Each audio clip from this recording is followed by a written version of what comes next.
exaltad al Rey de Gloria. Por un evangelio como al principio, por un Cristo como el de las Escrituras y por un discipulado en restauración.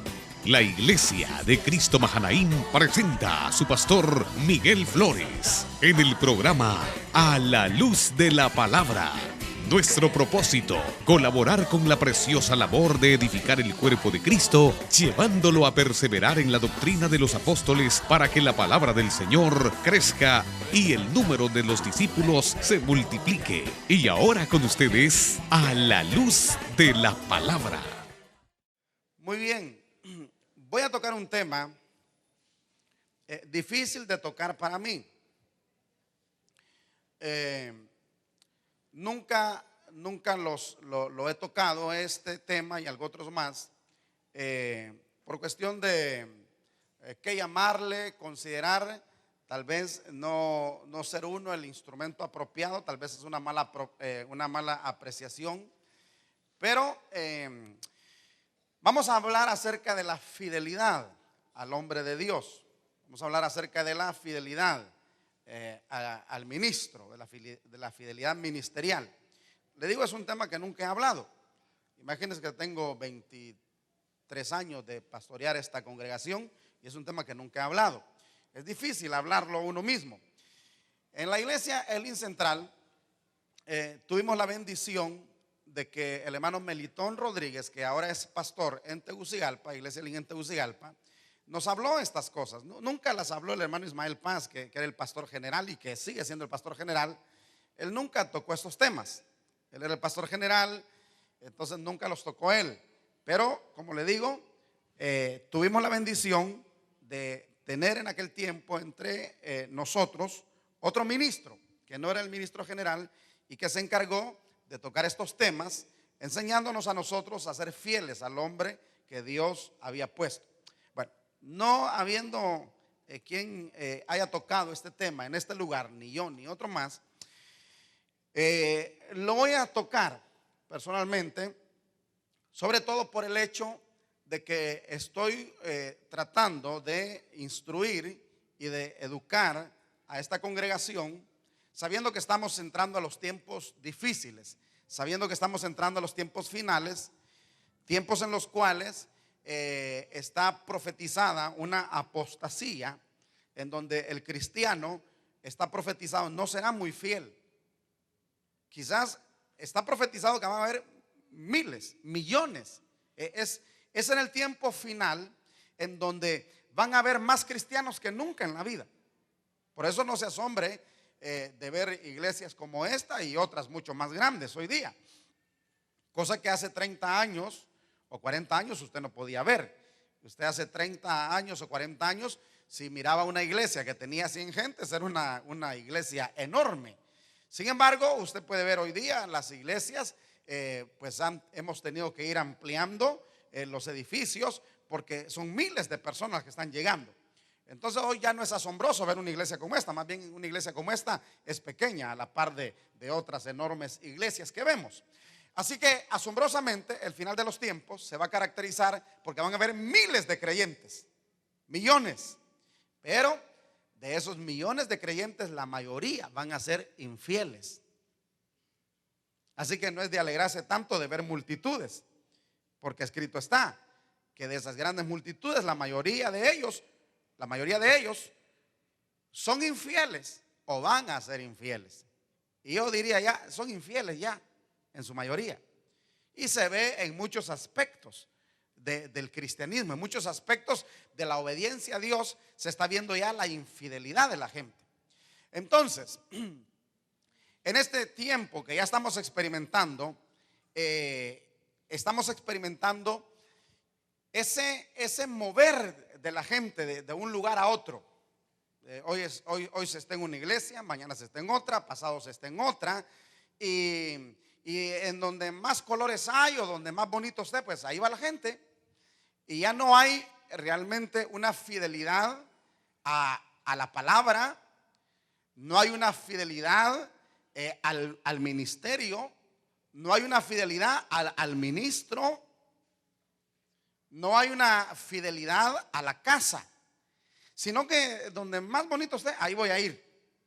Donde más colores me presenten, ahí está más emocionante. Donde más bonito me pinten el panorama, ahí voy a ir. Entonces la gente, yo repito esto, el problema de toda esta gente es, ¿quién es su pastor? Porque la Biblia habla de que los pastores habremos de dar cuenta por las ovejas. Pero ¿y quién es el pastor de esta gente que anda, que hoy está aquí, mañana está allá? Yo conocí un hermano que hasta chiste le sacaron porque se decía que se congregaba en un lado, que danzaba en otro, que diezmaba en otro y que servía en otro. Imagínense. Es un hermano real, no es un cuento, no es ficción. Es un hermano que existió, que existe todavía. Pero que ese era el decir, se congrega en tal iglesia, danza en otra iglesia, diezma en otra iglesia y sirve en otra iglesia. O sea que este hermano era muy común verlo en un lado, luego verlo en otro, luego en otro. Se congregaba en 4 o 5 lugares a la misma vez. Sin embargo, pues últimamente no sé dónde está, porque el final de la gente que anda así no es muy bueno. Entonces, queriendo hermano evitarle a usted, y no por celos, no por ser una persona posesiva, sino que amparándonos en la palabra de Dios y tratando de obedecer y cumplir a la palabra de Dios, yo quiero enseñarle a usted a ser fiel a su casa, a ser fiel a la palabra, a ser fiel a Dios y a ser fiel también a su pastor. Porque quiera o no quiera, uno tiene que dar cuenta por usted. Pero para dar cuenta la persona tiene que ser fiel. Porque entonces esa persona fiel lo compromete a uno a dar cuentas por su fidelidad. Porque siempre está, porque obedece, porque cumple, porque se somete, porque no está comiendo de aquí y comiendo de allá, sino que se está dejando alimentar por un ministro. Y si el ministro lo condujo mal, pues ese ministro va a tener que dar cuentas a Dios. Pero también si lo conduce bien, ese ministro va a tener corona, o va a tener por lo menos una perla por cada oveja que el ministro condujo bien. Pero el asunto es que aquí es de dos: el ministro conduciendo bien y la oveja dejándose conducir. Así que permítame hablar este tema, la fidelidad ministerial. Muy bien. Esto, hermano, en los últimos tiempos, en las últimas décadas, es un tema descuidado. No se toca. Yo lo oí muchas veces en mi infancia espiritual. Oí muchas veces a este siervo llamado Melitón Rodríguez hablarnos sobre ser fiel, sobre respetar y ser fiel al ministro que Dios había puesto sobre uno. Entonces, porque el asunto, hermano, es que la realidad es que uno no escoge ministro, sino que Dios escoge ministro para uno. O sea que cuando Dios lo tocó, Dios lo llevó a un lugar. Y usted no eligió al ministro, sino que ya lo encontró ahí. Y prácticamente quien se lo puso fue Dios. Hay pocos amenes, ¿verdad? Hay razón. Hace 20, 30 décadas que no se hablan de estos temas, porque se están tocando otros temas más emocionantes, más impactantes, más emotivos, más deslumbrantes, etcétera, etcétera. Entonces estos temas han pasado al archivo, han pasado ahí al estante. Bueno, lo he sacado para traerlo. Entonces, la realidad, hermano, es que debe de haber un respeto, debe de haber una fidelidad ministerial, debe de haber un respeto, específicamente hablando en favor de los hombres que Dios escogió y que Dios llamó a un oficio ministerial. Hay que entender entonces, como punto de partida, que también ese hombre al que vamos a obedecer, ese hombre al que nos vamos a someter, debe ser un hombre realmente escogido por Dios y llamado por Dios. Ahora, si yo tengo dudas del llamamiento de ese hombre y de la escogencia de ese hombre, entonces tengo que aclarar mis pensamientos. Pero si yo estoy claro que ese hombre lo escogió Dios y lo llamó Dios, entonces yo le debo obediencia y respeto a ese siervo. Pocos amenes. Bueno, pero poco a poco ahí van a ir habiendo más amenes, ¿verdad? A medida que esta generación entienda esto. Muy bien. Cuando estoy leyendo Números capítulo 12, verso 8, es porque ahí vemos uno de los primeros problemas de respeto y de infidelidad hacia un hombre llamado por Dios. Aarón y María, hermanos de Moisés, de repente dice este capítulo 12 del libro de Números que están molestos por una decisión de Moisés.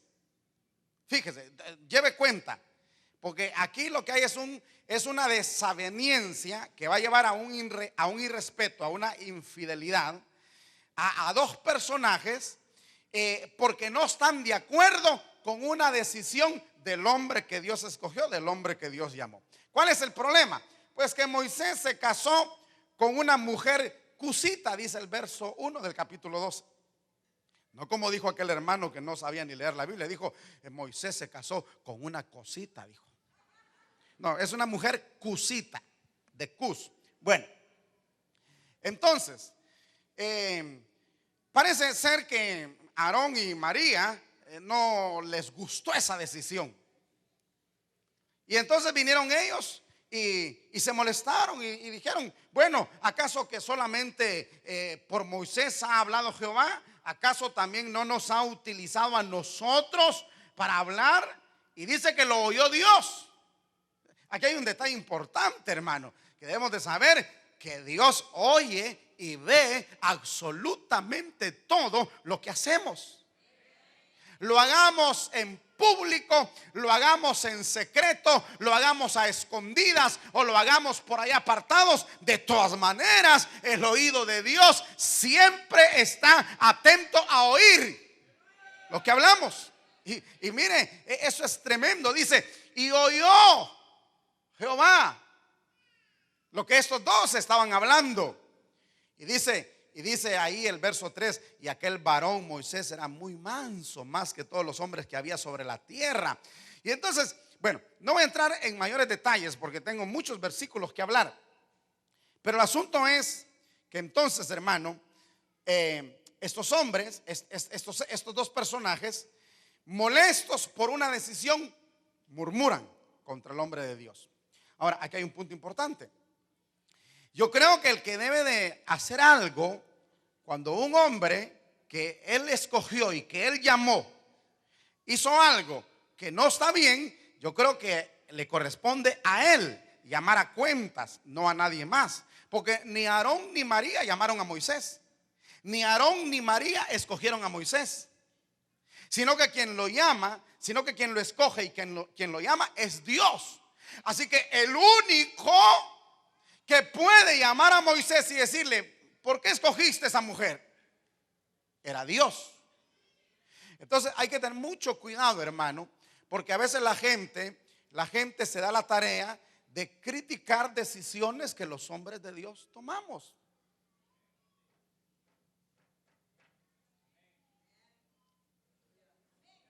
Y eso, hermano, nadie está autorizado por Dios a hacerlo. Se mete en tremendo lío con Dios. Así que, ¿qué queda? Hermano, aquí una sola cosa. En temor de Dios, sí, hermano, ver y callar si es que alguien cree que el hombre de Dios está tomando una decisión equivocada. Orar a Dios para, Señor, aclárame. O Señor, mejor te lo dejo a ti, porque al fin y al cabo quien lo escogió y quien lo puso ahí fuiste tú. Y el único que lo puede llamar a cuentas eres tú. Se vuelve difícil la cosa, ¿verdad, hermano? Porque nos gusta ese papel de convertirnos en jueces y estar juzgando. Y estar juzgando. Pero el único juez aquí se llama Jehová de los ejércitos. El único juez aquí es el Señor.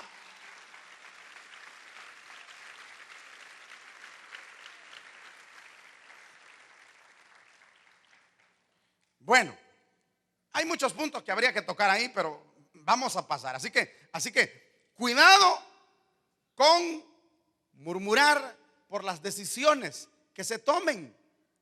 Deje, si el hombre se equivocó, él va a tener problemas con Dios. Y qué mayores problemas que esos. Así que deje, solo hay que esperar. Se equivocó Saúl. Nadie se metió en esos asuntos. Pero a su tiempo Dios llamó a cuentas a Saúl. Da gloria a Dios todavía. Bueno, entonces viene Dios y llama a Aarón y a María. Y le dice una serie de cosas, pero al final le dice, ¿por qué pues? Como quien dice, viendo que yo lo escogí, viendo que yo lo elegí, viendo que yo lo llamé, viendo que yo lo preparé, viendo que yo lo puse, ¿por qué pues no tuviste temor de hablar contra mi siervo? Hay una bendición de nosotros los siervos. Aquel que está arriba nos defiende. Bueno, voy a aplaudir yo. No, por mí, porque me favorece, ¿verdad? Quizás a usted no le favorece mucho. Pero mire el verso 3 del capítulo 16 del mismo libro de Números. Y se juntaron contra Moisés y Aarón y les dijeron, basta ya de vosotros, porque toda la congregación, todos ellos son santos y en medio de ellos está Jehová. ¿Por qué pues os levantáis vosotros sobre la congregación de Jehová? Aquí aparece otro problema. Aparecen otros hombres y respetando a los llamados de Dios, a los escogidos de Dios. Y en esta ocasión el problema está provocado no por una decisión que tomara el siervo, sino motivada por las funciones asignadas por Dios. Y ese es un problema, porque hermano querido, mire, aquí el que asigna las funciones es Dios. Por eso debemos de entender una cosa. Mire, hermano, mire, yo respeto mucho las delegaciones que hay aquí en la iglesia. ¿Por qué? Porque mi concepto es que yo no los puse, sino Dios. Y aún tengo mucho cuidado para quitar a alguien, aunque esté dando problemas. Yo me espero, porque yo no tengo el valor de quitar a nadie que yo considero que Dios lo puso.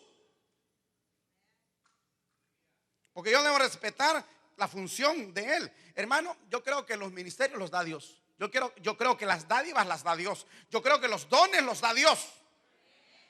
Entonces el que va a llamar a cuentas a ellos es Dios. Yo me espero, yo solo me espero a ver qué hace Dios. Lo quita, lo deja, lo arregla, lo desarregla. ¿Qué hace Dios? Pero yo solo estoy a la espera, aún con los que están debajo de mí. Debo respetarlos, porque yo no los llamé. Y por eso cuando uno de ellos viene ¿cómo se llama? A renunciarme a mí, le digo, bueno, si usted cree que yo lo llamé, deme su renuncia. Pero si usted cree que lo llamó Dios, por favor llévele la renuncia al que lo llamó.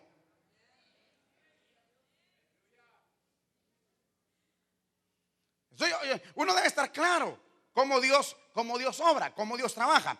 Entonces, aquí hay un problema porque este hombre Coré y Datán y Abirán y otros que aparecen ahí, el problema de ellos es que según dice, hermano, permítame, ¿dónde está el verso?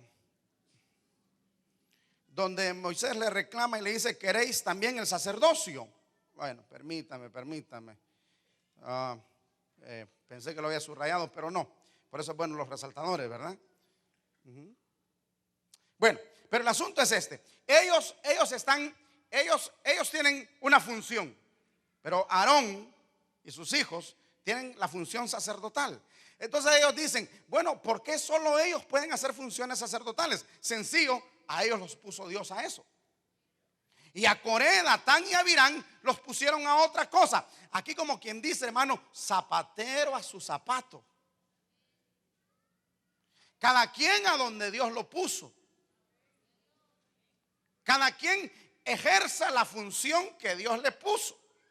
y no estemos viendo lo que el otro está haciendo y no estemos deseando lo que el otro está haciendo, porque si a aquel lo pusieron a eso, desarróllelo, y a mí me pusieron a esto, desarrollo esto. Porque el problema que hubo aquí, hermano, fue que Coré, Datán y Abirán quisieron usurpar funciones.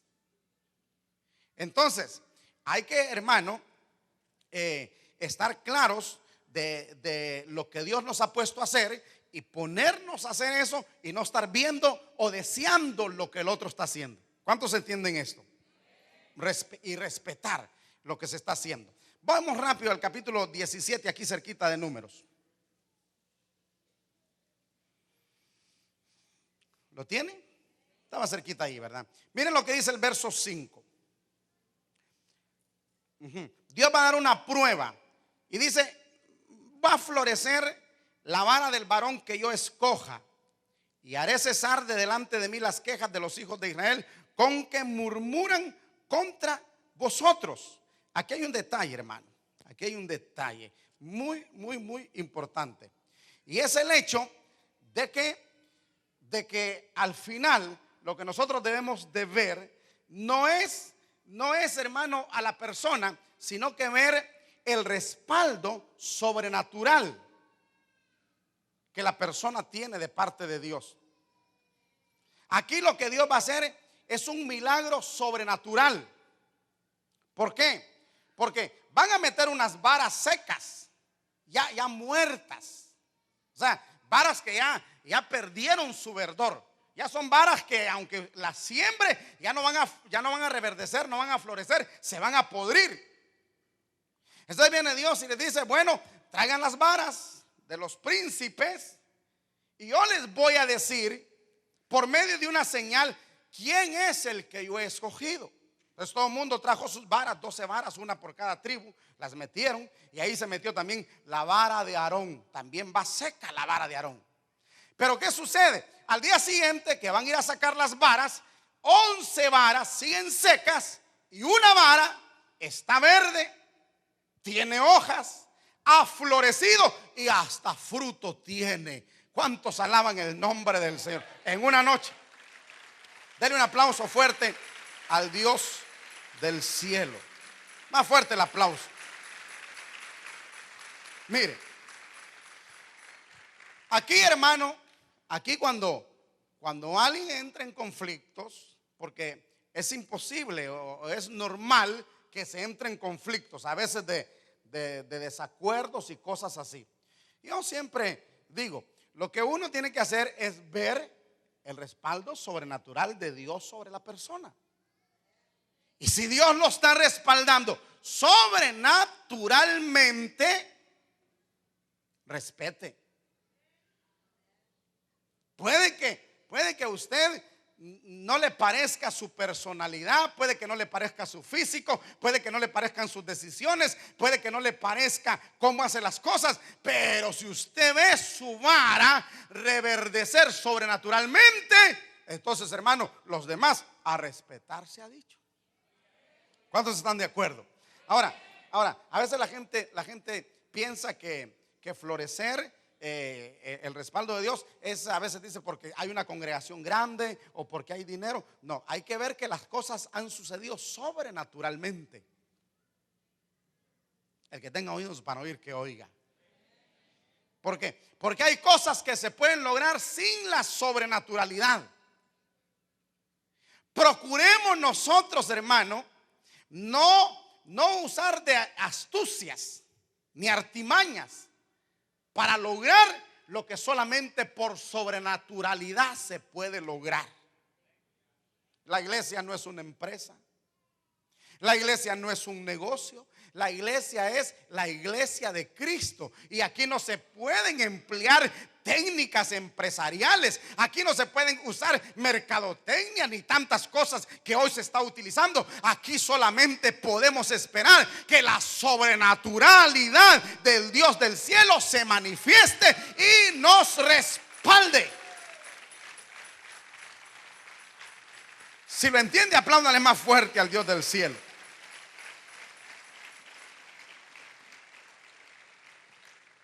Aquí está el verso que andaba buscando. Mire, el 16:40 del libro de Números, el 16, capítulo 16, verso 40. Dice que, bueno, iban a hacer ahí, hermano, algo que se va a hacer en recuerdo para los hijos de Israel, de que ningún extraño que no sea de la descendencia de Aarón se acerque para ofrecer incienso delante de Jehová, para que no sea como Coré y como su séquito, según lo dijo Jehová por medio de Moisés. Interesante, interesante. El hecho de que habrá gente, hermano, más capacitada que Aarón. Habrá gente más brillante que Aarón. Habrá gente mejor preparada que Aarón. Pero si no lo llamó Dios para eso, por muy brillante que sea, no puede. Porque hay gente, hermano, que se mete a las iglesias y por su preparación, por su brillantez, por su desenvolvimiento, y los mismos pastores a veces tenemos la culpa, porque al ver esas cosas ya uno dice, ah, no, este es un líder, dice uno. Ah, no, este es un siervo. Y nos equivocamos, porque lo que tenemos que ver no es su cultura, no es su preparación, sino la escogencia. Porque a veces por estar viendo aquí al que trae el montón de títulos y el montón de pergaminos, no vemos al que no trae nada, y la escogencia está en el que no trae nada. Como también Dios puede escoger al que trae muchos títulos, pero si viene escogido, llamado y capacitado por Dios, va a ser de bendición. Si no, hermano, más bien van a haber problemas grandes. Entonces, a veces la gente, hermano, trata de estar en el ministerio y de repente no tiene llamado para eso. A veces de repente su llamado es para ser parte de la congregación. Imagínense, hermano, no todos pueden ser apóstoles. Imagínense si todos aquí fueran pastores, si todos fueran apóstoles, si todos fueran profetas. Y entonces, ¿a qué oveja atenderíamos? Hermano, por fuerza a algunos les corresponde ser ovejas. A algunos en Israel les va a corresponder el sacerdocio, y a la gran mayoría les va a corresponder ser pueblo. Pero el problema es cuando el pueblo quiere meterse al sacerdocio. Y también hay problemas cuando el sacerdocio no quiere entender su llamado y se quiere comportar como oveja. Problema también. Entonces hay gente, hermano, que dice, ah, no, yo pues como no me dejan entrar ahí porque ahí hay una argolla. Cuidado con ese tipo de palabras. Porque entonces hay que decirle a Dios, Dios, tú tienes una argolla ahí.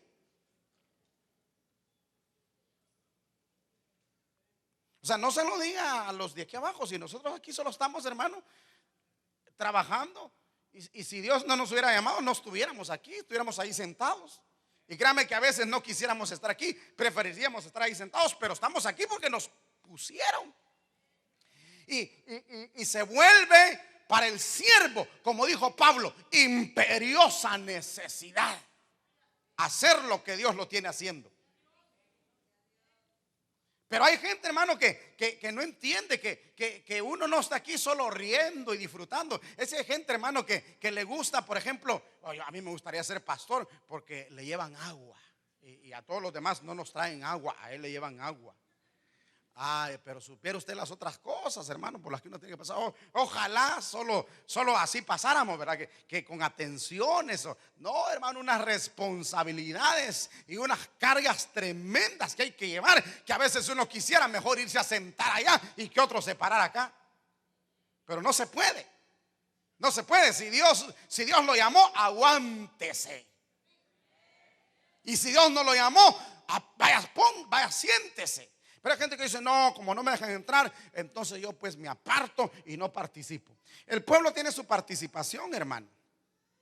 Y la participación del pueblo es colaborar con el sacerdocio, para que el sacerdocio ejerza su función delante de Dios. ¿Cuántos dicen amén? Hay gente, hermano, hay gente que está muy capacitada, que tiene muy buena posición social, pero de repente Dios no lo quiere ahí, sino que lo quiere acá. Tal vez Dios lo tiene ahí para que aporte al sacerdocio. Pero preferiríamos mejor andar arriba, va, más que aportar. Bueno, como no me dejan, tampoco aporto. Bueno, salgamos de ahí, no van a hacer que nos sintamos aludidos, ¿verdad? Muy bien. A veces, hermano, la gente reclama cuando está pasando desiertos. A veces la gente reclama cuando está atravesando una hambruna. En Israel pasó por desiertos y pasó por hambrunas. Ahora, hermano, la gente cuando está pasando desiertos tiende a sentirse mal y tiende a culpar al ministerio, y tiende a culpar la iglesia, y tiende a culpar todo por el calor que está sintiendo, por la prueba que está pasando o por el hambre que está pasando.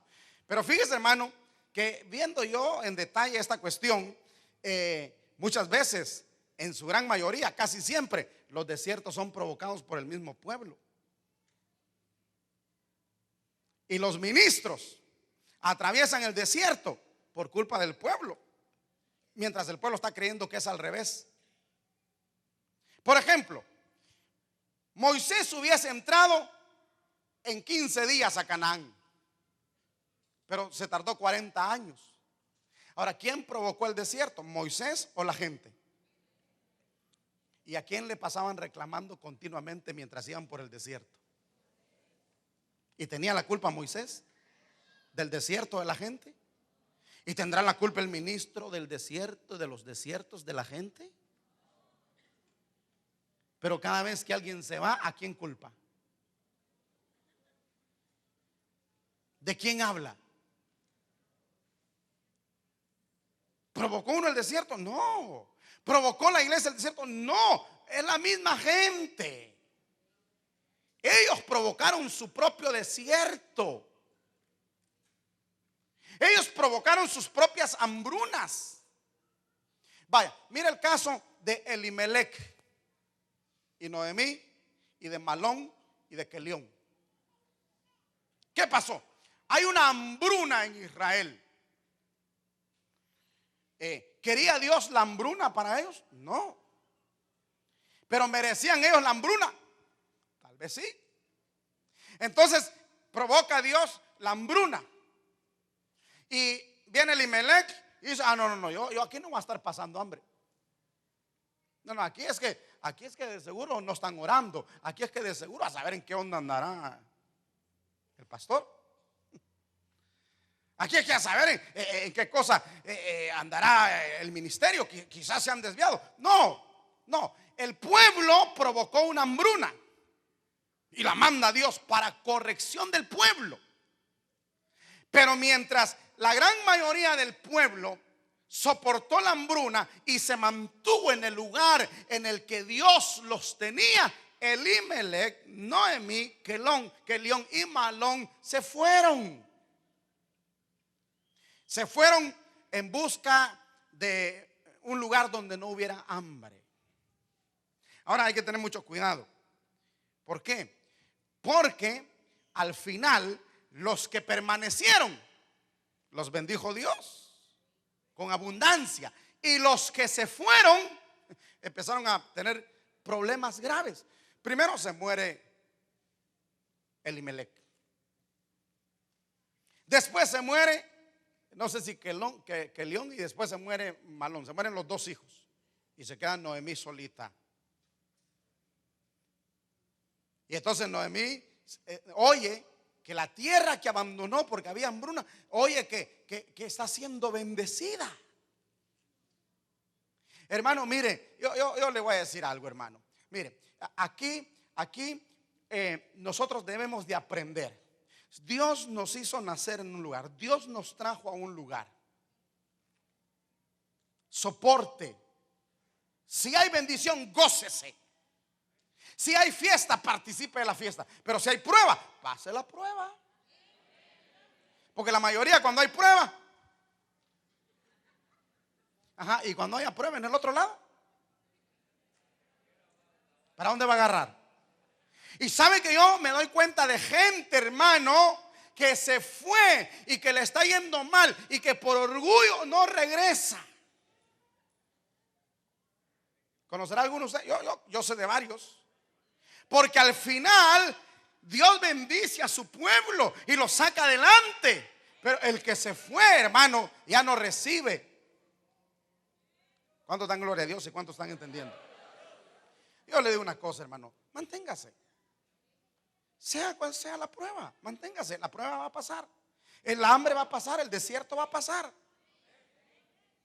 No empiece a buscar culpables y menos no los busquen y tampoco hable. Porque de repente la prueba la provocó usted mismo. De repente la apretura en la que está la provocó usted mismo. Poquitos amenes, ya los amenes son como 3 o 4. Yo le dije el viernes que trajera casco. ¿Se acuerda? Bueno, entonces, hermano, le vuelvo a repetir. En estos tiempos de emigración eclesial, de éxodo eclesiástico, en que la gente anda para arriba y para abajo, yo lo invito a usted a afirmarse y a permanecer. Dile que está a la par, te invito a afirmarte y a permanecer. No caigas en la trampa que están cayendo miles.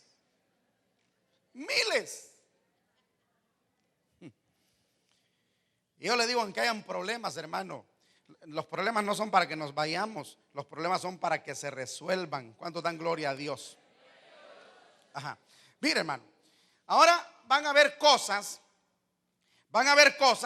a través de las cuales Dios va a probarnos.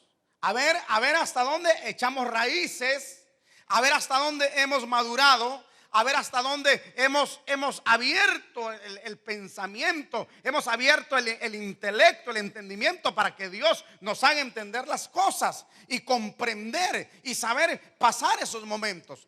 Vuelvo a tocar este punto que ya creo que lo he tocado en otras ocasiones.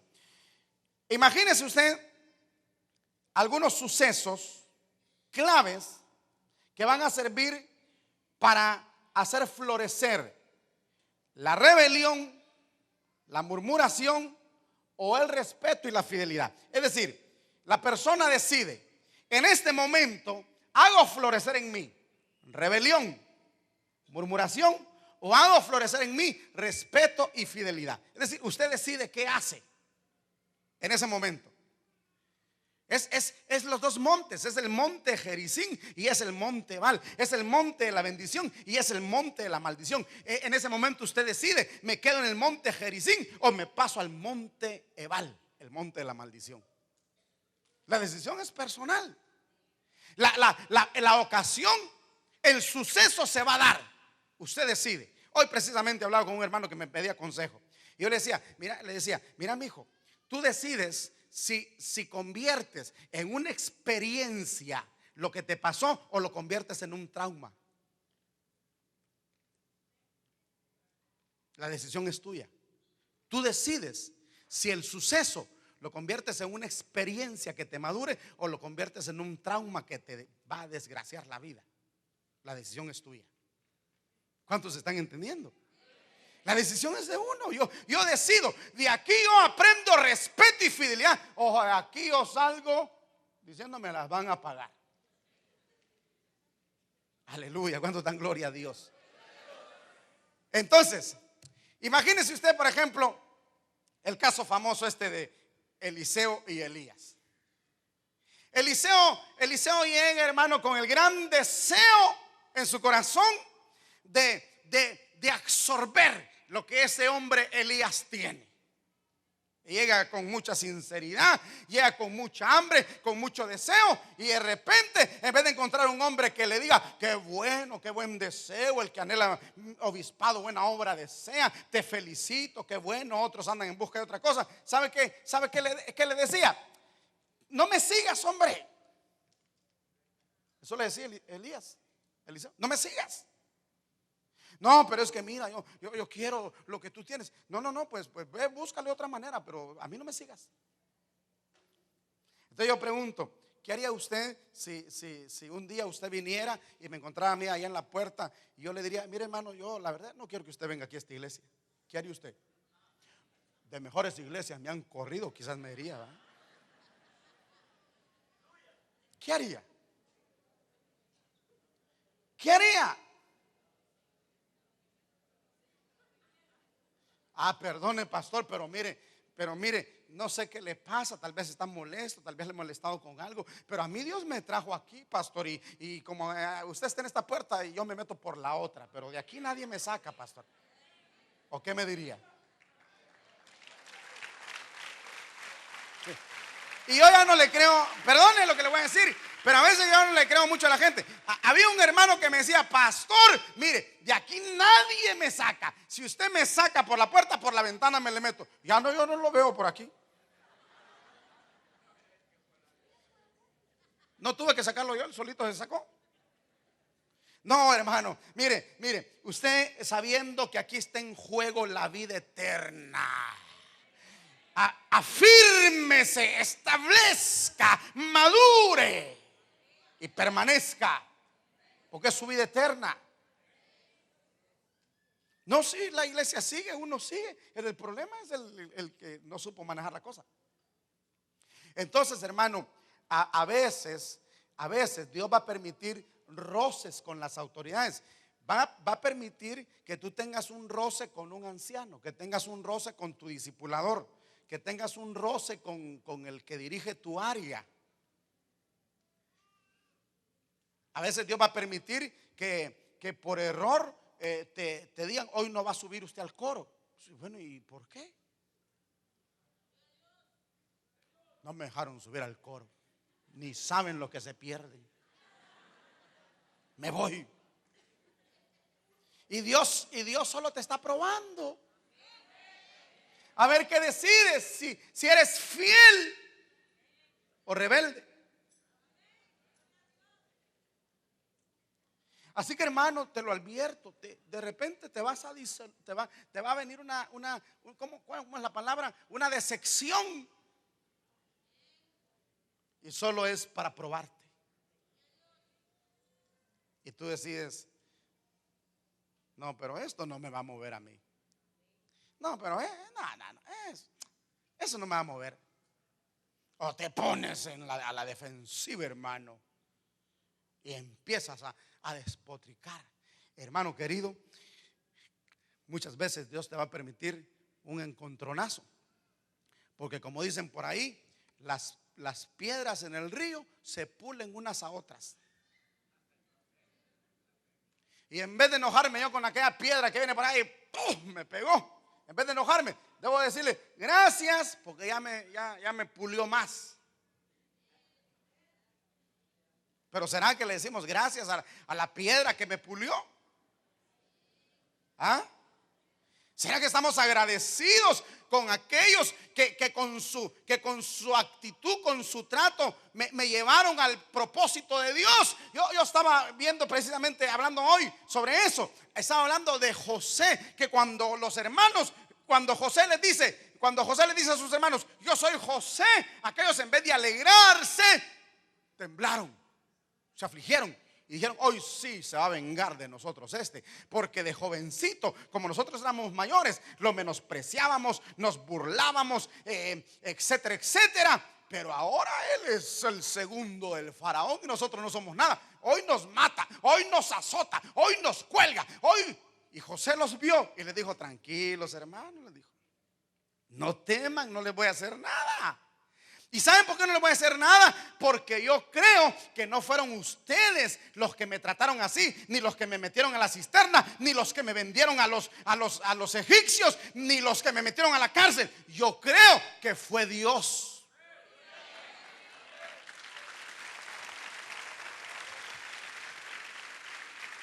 Yo creo que fue Dios, les dijo. Y aquellos se veían y decían, no, pero si yo fui el que dije que lo tiráramos, decía el uno. No, pero si yo fui el que dije que lo vendiéramos, él dice que fue Dios. Hermano, realmente no es la gente, es Dios. Dios estaba usando a aquellos hombres para llevar a José al trono de Egipto.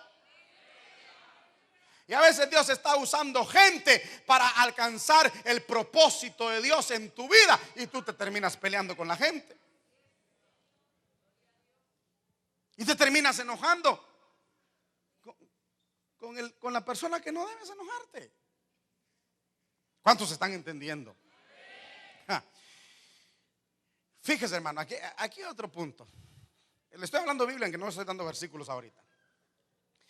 Qué difícil es respetar a un hombre que no se hace respetar o que no pide que lo respeten. Es tan fácil respetar a aquel que estricto, que hermano, paradito ahí. Hermano, usted, cuidadito. A ver, ¿qué pasó con tu uniforme? ¿Qué pasó con tu corbata? ¿Por qué venís así? A ese es muy fácil. Pero aquel hermano que ve las cosas y se hace como el que no vio, qué difícil es obedecerle.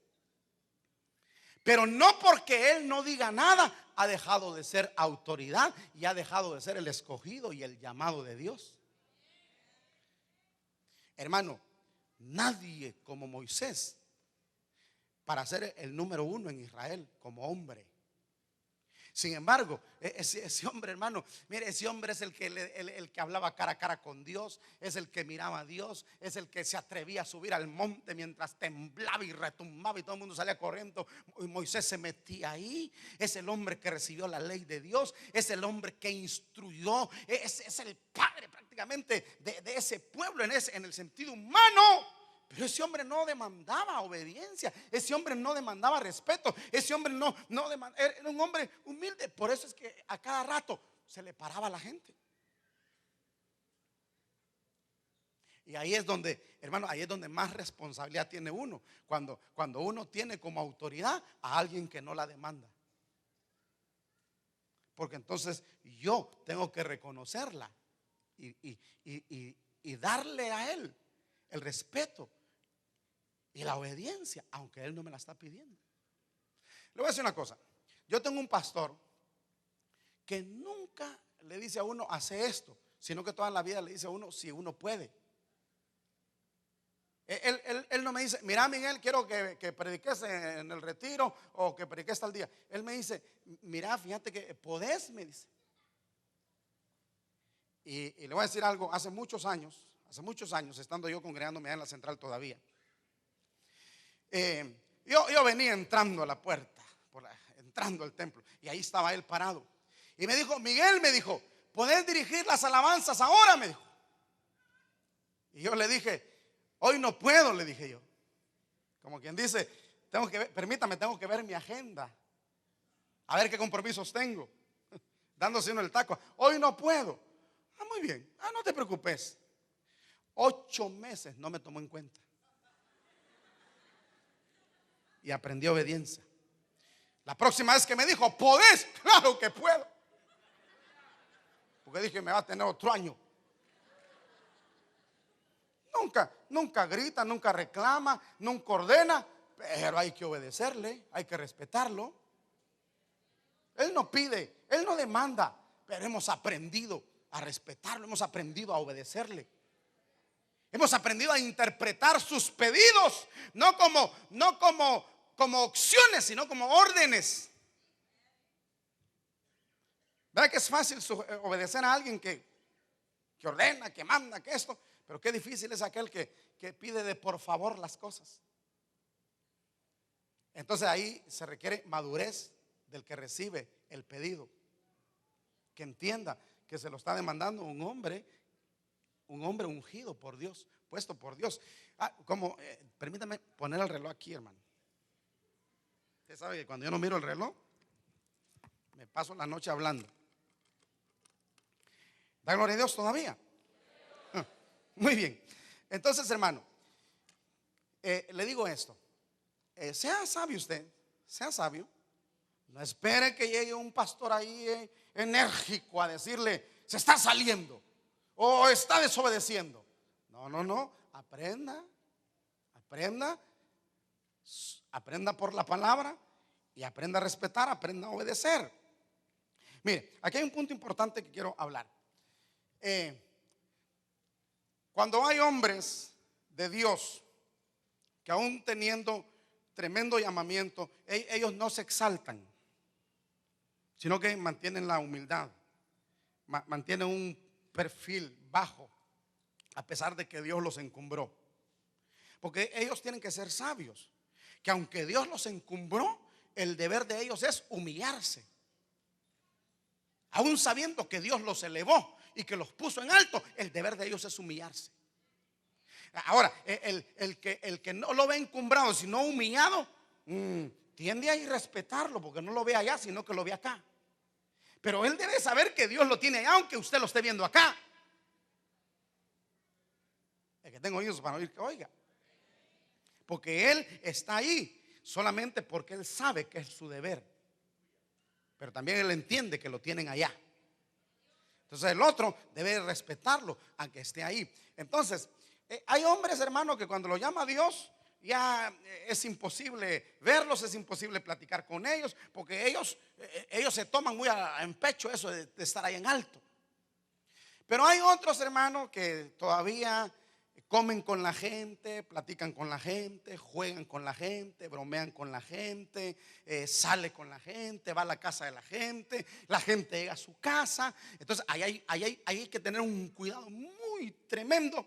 Aquellos que se acercaron tanto al hombre de Dios. ¿Por qué?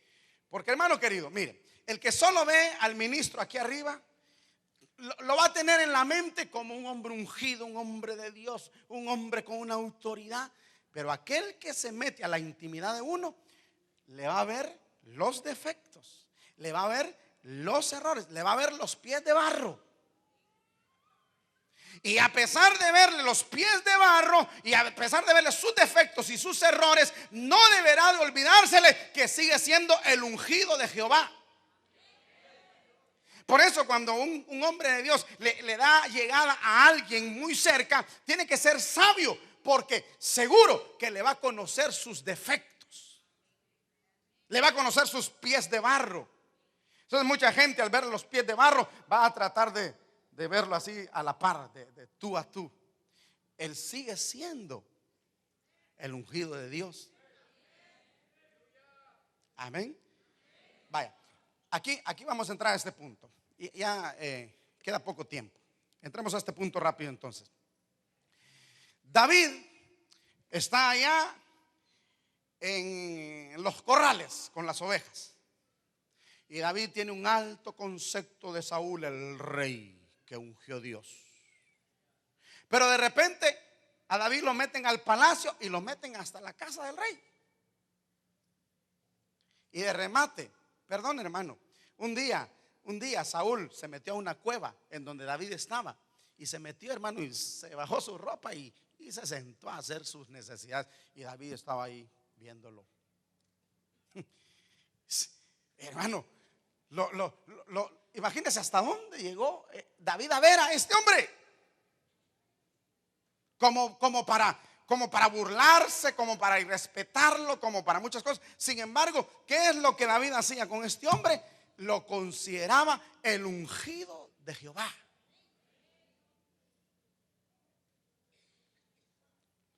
Aunque lo había visto, hermano, lo había visto temblar ante los filisteos y ante Goliat.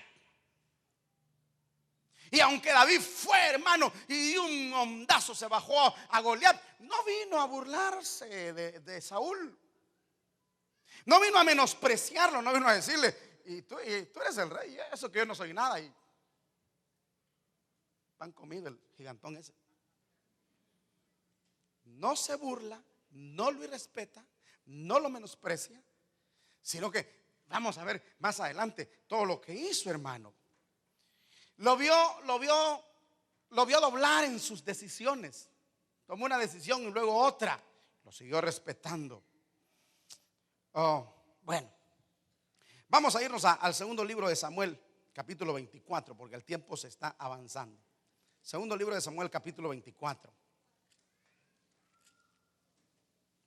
¿Lo tiene?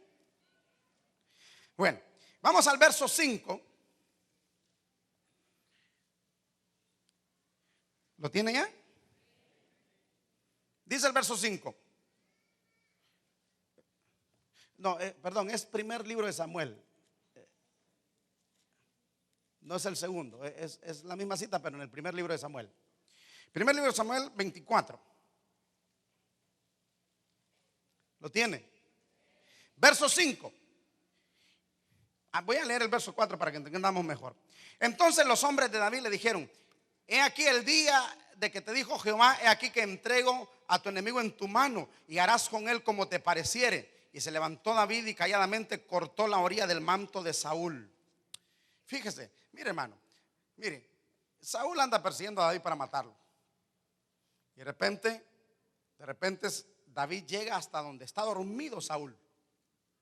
Los que lo están cuidando a Saúl están dormidos porque Dios hizo caer un profundo sueño sobre ellos. Y David llega. Perdón, no sé si estoy confundiendo con la otra. A ver, donde lo encontró en el desierto. Bueno, sí, aquí estaba en el desierto. La otra fue en otro lugar. Y David entonces, hermano, le corta la orilla del manto a Saúl. Es una cosa, parece una cosa mínima, ¿verdad? O sea, David en vez de matarlo, le corta el manto como para llevárselo de prueba de que lo tuvo en sus manos. Pero mire lo que dice el verso 5. Y después de esto dice: se turbó el corazón de David porque había cortado la orilla del manto de Saúl. Respetaba tanto este hombre David a Saúl, que por haberle hecho el daño más mínimo, su corazón se turbó y se sintió mal. Ahora mira el verso 6. Dice: y dijo a sus hombres: Jehová me guarde de hacer tal cosa. Los hombres querían que lo mataran. Y dijo: Jehová me guarde de hacer tal cosa contra mi señor, el ungido de Jehová, que yo extienda mi mano contra él, porque él es el ungido de Jehová. Reconoció la unción. Usted sabe que la unción, hermano, es la habilitación a un oficio.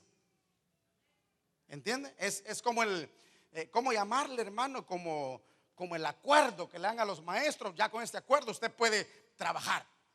Bueno, esa es la unción. Y él dijo: oh, guárdeme Dios, porque este hombre lo ungieron para ser rey. Yo no soy quien para tocarlo. Ahora, verso 8. Mira el verso 8. También David se levantó después y saliendo de la cueva dio voces detrás de Saúl diciendo: mi señor el rey. Y cuando Saúl miró hacia atrás, David inclinó su rostro a tierra e hizo reverencia. Entonces, otro punto importante: David hizo reverencia ante el hombre que lo andaba siguiendo para matarlo, pero que David sabía que era el hombre llamado de Dios. Oh, hermano, ¿usted qué haría con alguien que lo ande siguiendo para eso? Este viene y le dice: mi señor el rey.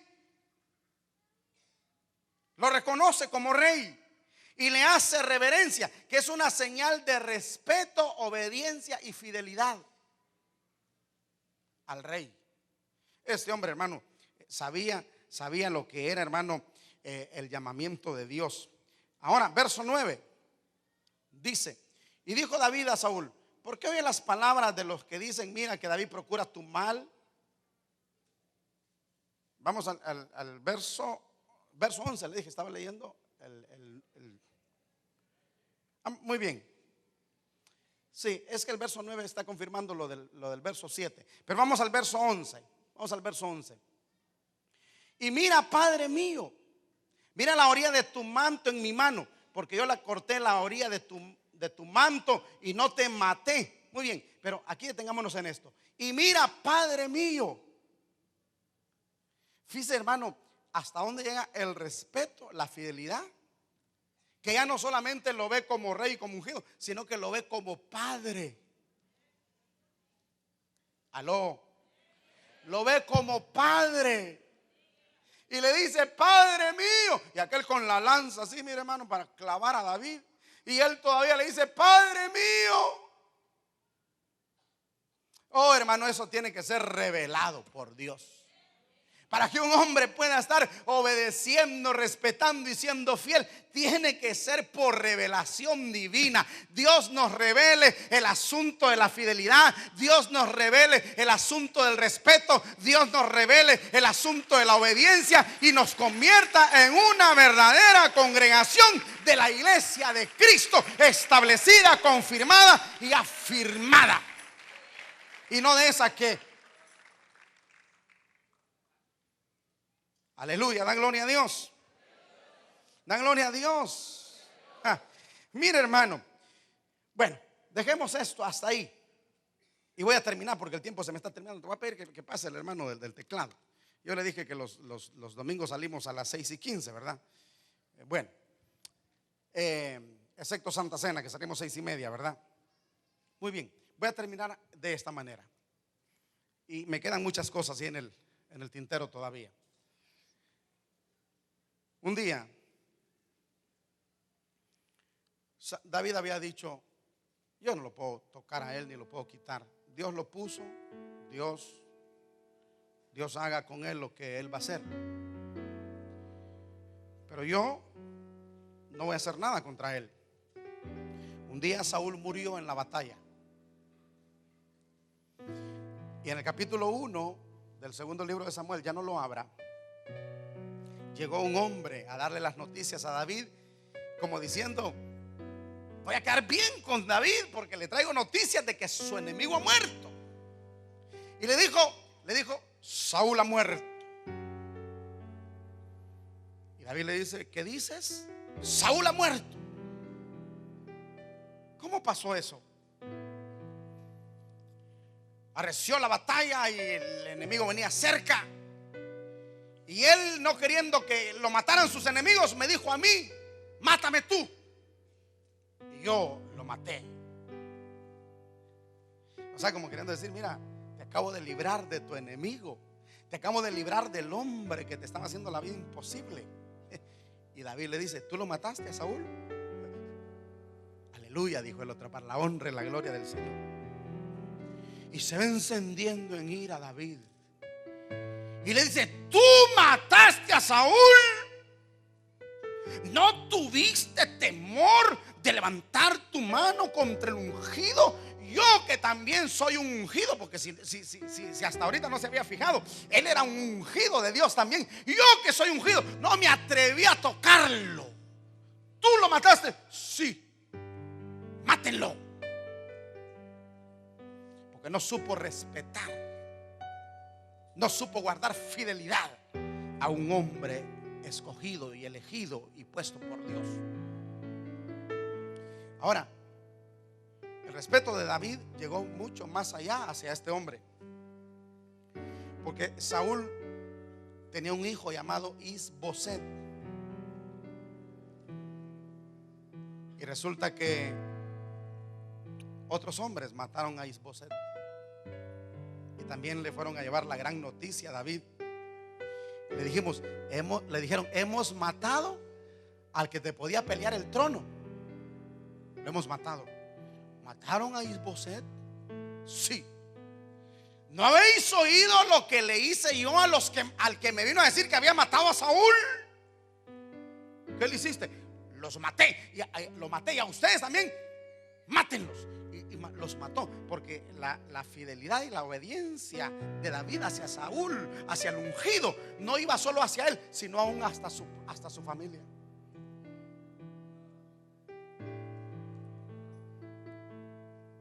Y por eso fue a buscar a Mefiboset, nieto de Saúl, para restituirlo y sentarlo a la mesa del rey y llevarlo a la casa del rey y que coma todos los días con el rey.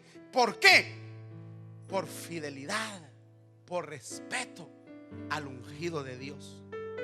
Digo esto, hermano, porque a veces la gente, hay algunos que tal vez se les hace fácil respetar al ministro, pero no respeta a la esposa del ministro. No respeta a la familia del ministro.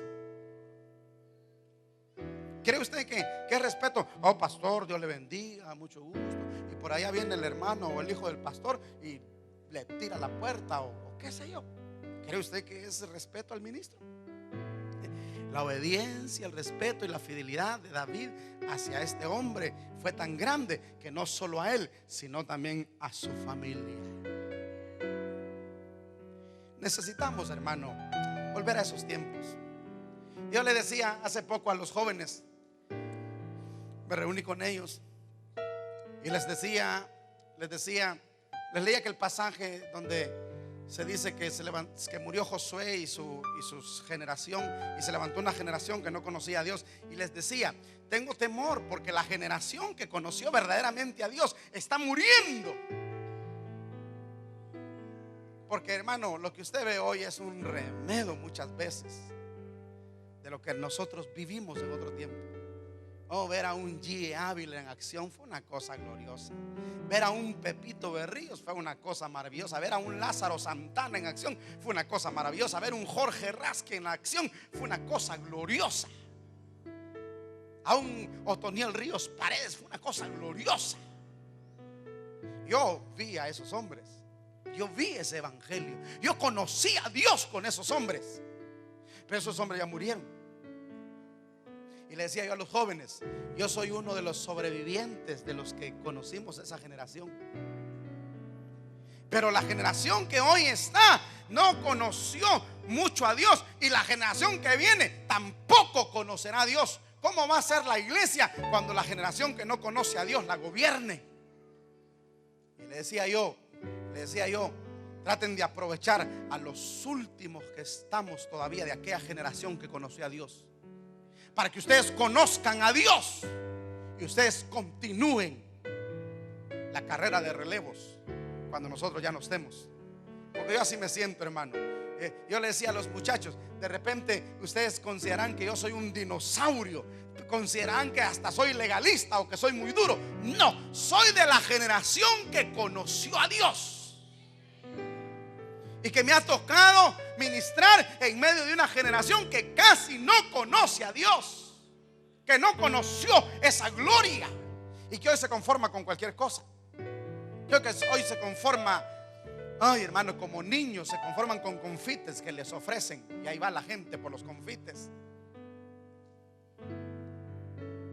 Y gracias a Dios que algunos jóvenes me dijeron: pastor, queremos conocer a Dios, ¿nos enseñaría usted? Y ya me puse de acuerdo con algunos de ellos para guiarlos. Le dije: ¿quieren conocer a Dios de veras? Porque les mostré a otros que decían: muéstranos a tu Dios.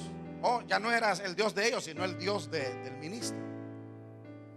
Y hay muchos jóvenes que no tienen Dios, sino que sus padres tienen Dios, pero ellos no. Pero despertaron y me dijeron: pastor, queremos conocer a Dios. Oh, eso me alentó. Yo pregunto: ¿querrá esta congregación conocer a Dios?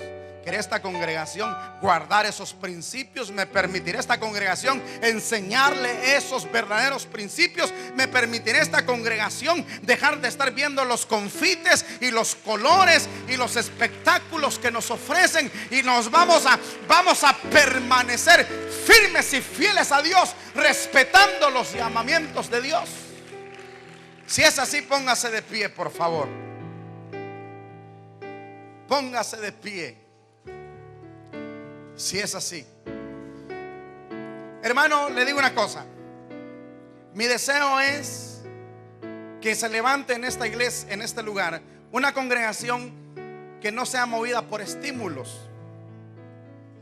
¿Oyó eso? Una congregación que no sea movida por estímulos, sino una congregación que sea movida por fidelidad y obediencia, por conocimiento de la palabra de Dios. Que no venga a la iglesia porque es que hoy va a estar cañón, es que hoy va a estar, no quiero mencionar palabras, sino que viene porque hoy va a estar Dios ahí, hoy va a hablar Dios ahí. Y que no tenga uno que estimularla para moverla, sino que venga por fidelidad, respeto y obediencia a Dios. ¿Cuántos dicen amén? ¿Cuántos están de acuerdo? Levanten la mano los que están de acuerdo. Oh, qué bueno que es la mayoría. Qué bueno que es la mayoría. Cuento con una iglesia que ya no se va a mover. El sonidista es el que se va a mover. Que ya no se va a mover por estímulos, por emociones, sino por fidelidad, obediencia y respeto. ¿Alguno quiere levantar la mano delante de Dios y decirle: Señor, quiero aprender obediencia, quiero aprender fidelidad, quiero aprender respeto? Líbrame, Señor, de estos tiempos de estímulos. Líbrame de estos tiempos de tanto atractivo. Líbrame de estos tiempos, Señor, de tanto señuelo con el que se está tratando de pescar al creyente para sacarlo del camino que Dios lo puso. Levante su mano y diga: líbrame, Señor. Levante su mano. Eso es. Sí, Señor. Eso es. Yo me siento contento de que, a pesar de que he estado dando una palabra diferente a otros lugares, menos emotiva, menos atractiva, menos colorida, menos, ¿cómo llamarle? Me siento contento de verlo a usted permanecer firme, fiel. Levante su mano y dígale: yo quiero cambiar y ser diferente como tú. Señor, dígale: afírmame, consolídame, Señor, mi vida, oh Señor. Una vez más, dígale: yo quiero cambiar, Señor, yo quiero cambiar y ser diferente como tú. Señor, ayúdame. Señor, ayúdame. Transfórmame con tu poder. Quebranta, dígale. Levanta mi vida, oh Señor. Ponga su mano derecha en su corazón y dígale: Señor, te prometo fidelidad sobre todo a ti. Dígaselo: te prometo fidelidad a ti, Señor. Dígale: Señor, prometo fidelidad a tu palabra.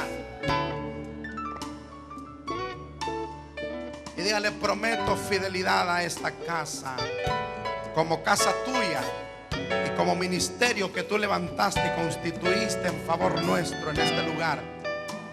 Prometo fidelidad, dígale. Y si quiere levantar la mano ahora y decirle: Señor, ayúdame a respetar al varón que tú tienes ahí. Ayúdame a respetarlo, a obedecerlo. Ayúdame a ser fiel. Ayúdame, Señor, a ayudarle a él. Ayúdame a ser apoyo de él.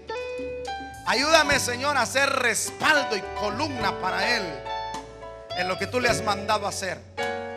Si usted quiere orar por mí y por los ancianos de la iglesia y por los diáconos, levante su mano y empiece a bendecir a la gente que Dios ha llamado en este lugar para servirlo a usted.